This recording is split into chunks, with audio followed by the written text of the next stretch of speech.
Hey, money minders, Matt here to spread financial literacy again today and help you win with money. Let's start with today's video. Now, I see a lot of people aiming at the same targets in personal finance without a whole lot of variation. Housing, vehicles, etc. But in this age, it's important to be very aware of the myriad of ways money can bleed out of your budget. Now, we're going to cover 5 things I don't really see people talk about, but there are tons of places that you can save money without feeling pain. Get creative and open your mind, and let's get into it. Way to save number 1. Get in on the new customer perks. Now, this applies to things like cell phone services, internet services, and any other service that you're billed monthly for. I'll use internet for this example because it's the easiest one to think of, but the practice is the same for all these types of bills. First, you need to call your service provider and ask what the new customer specials are, and ask to have whichever discount is more appealing to you applied to your account. Now, be wary. They will almost always try to come back with, "Well, that special is only for new customers." And I'm always amused by these scripted responses because they are never ready for what's coming. Now, they won't be ready for you either. I want you to come back with, "I fully understand, but what I also understand is I've been an ideal customer, I pay on time, and I've been a customer for X amount of years, and I'd like you to give me the new customer discount as a loyal customer discount." Now, often they will try to rebuttal you one more time. Sometimes they won't, but if they do, here is your secret weapon. Let's play it out. "I'm sorry, sir, but that special really is only for new customers." "Oh, well, in that case, I'm going to need you to transfer me to customer retention. You're going to give me that special today, or I will cancel my service before I hang up, and then I'll hire one of your competitors." Now, we don't need to play that out any further. They'll transfer you to customer retention, which is the department that you want to talk to when you're not happy with a business.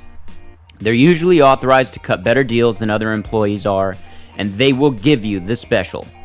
Write down the date since it's normally only good for 12 months, and then call again next year and every year after and do the same thing, and you will have a new customer discount permanently. I still do this every single year. I call all my bills and we renegotiate the terms. They want my money and they don't want to lose me, and they will do what I ask them to more often than not. Way to save number 2. I want to recommend doing this one before renegotiating your bills. Find out if you are paying for a higher level of service than is necessary. Internet is another great example here. What speed and services are you even paying for? Does your internet service have a phone line bundled into it that you're paying for and don't even use? Are you paying rent for internet equipment? Most obviously, you'll want to see what your needs are. We'll use internet as an example again, but this applies to any monthly recurring bill, yet again, like cable packages having add-on channels you don't even watch.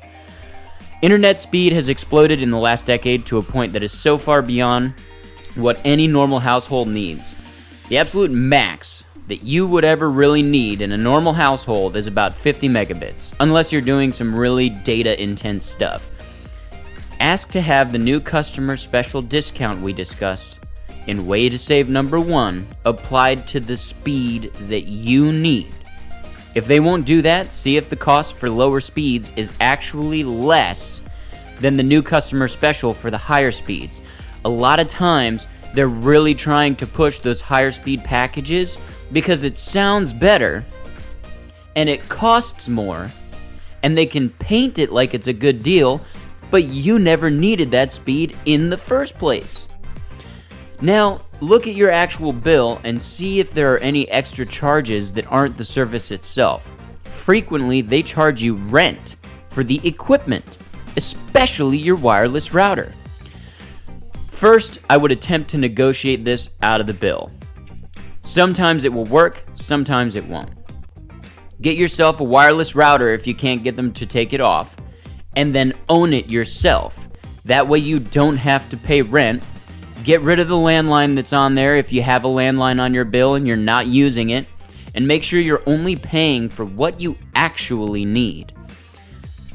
Now, before we move on to way to save number 3, just a quick reminder.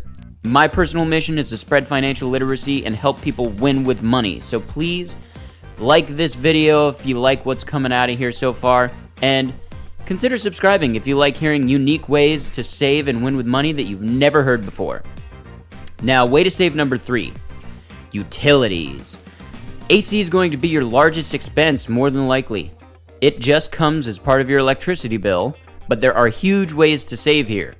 Like, I don't know, stop having your house below 70 degrees. Unless you're heating your house in colder climates, then, it's a whole different thing. Seriously though, I know people in Texas that keep their house 68 to 72 degrees when it's 95 degrees outside. First, you should know that your body is able to adapt to heat. It just doesn't because you keep your house like an ice box. Keep your AC as close to within 20 degrees of the outdoor temperature as possible. Not only does this preserve the life of your AC system, which if you own your own house is an expense you don't want recurring too often, but it will drastically lower your electric bill. Some more powerhouse tips for electricity are: turn on your fans. Fans are way cheaper, and moving air is highly effective for cooling you off. Also, make sure your fan is on appropriately. In cold weather, have your fan spin clockwise. The warm air you create with your bodies, cooking, and all other stuff rises to the highest point. So having the fan spin clockwise creates an updraft that recirculates that warm air, helping keep the actual living space more comfortable and reducing the heater's workload. Now, flip side of that, spin your fan counterclockwise in the hot months for a nice breeze. For water, obviously, make sure your laundry and dishwasher loads are full before running them. Shut your shower off while lathering and only have it on for wetting you down and rinsing you off. Simple stuff really, but you would be surprised how many people either don't know or don't do this stuff. Now, way to save number 4, groceries. I have more videos on this, but it has the ability to have a drastic impact on your finances, so I'm including it.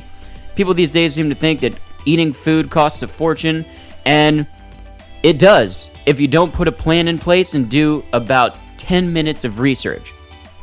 Now, if you want to deep dive on this one, I'll put a link to my grocery saving videos at the end of this. Go watch that next, and those approaches to groceries will save you literally tens of thousands of dollars. Now, before the final tip, though, please take a moment to like this video again, and consider subscribing to help spread financial literacy and help people win with money. Now, the final point, way to save number 5. If you aren't hitting your savings goals, I want you to straight up cancel any non-necessity services. I know that's an uncomfortable thing to talk about. People hate when I tell them to just get rid of stuff, but check me out for a second. If you are struggling with money, it is time to get serious. This is not a playground. We're not in kindergarten here. This is your life. This is your financial well-being. Sacrifice a little bit so that you can get ahead and start winning. I want you to get rid of Netflix, Hulu, Disney, HBO, ESPN, PlayStation Plus, Xbox Live, Gamers Pass, Beachbody app. All of it. Gone. There are tons of free streaming services, exercise programs, and alternatives for literally every single thing that you pay for, or even better, stop watching TV and start reading on finance and your career until your income is high enough to afford turning those subscriptions back on while also hitting your savings and investing goals. There are plenty of ways to find entertainment and fill your life with joy that do not cost money. I want you to go through the last 6 months of your bank statements and add up all of your subscriptions. Don't forget to go into the App Store and count those as well. Find out what you pay for subscription services over the course of a year, and you will likely find yourself a little uncomfortable staring at that number. Now, I want to do a dedicated video about subscriptions and the impact they're having because this is an unseen thing, or at the very least, it's not paid attention to nearly enough, and it's getting worse, and it's going to get even worse in the years to come. Let me know if you want to do if you want me to do a video on that in the comments. But that's all for now. Be sure to subscribe. I upload every Monday and Friday, and I will bring you financial tips that you have never heard before. And remember, guys, mind your money. I'll see you next time.